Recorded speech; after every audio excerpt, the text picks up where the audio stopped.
we're going to be talking really about office-based opioid treatment for the most part, and where and who should do that. You know, should it be office-based opioid treatment? Should it be an outpatient treatment program with an addiction specialist?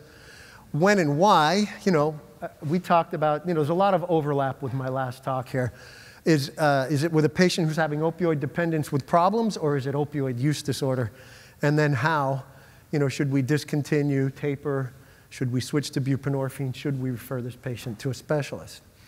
For office-based opioid treatment, really, we're talking about buprenorphine for the most part, and we're talking about using that for patients with dependence with problems and opioid use disorder. Naltrexone can be done in the office. There's a IM injectable formulation.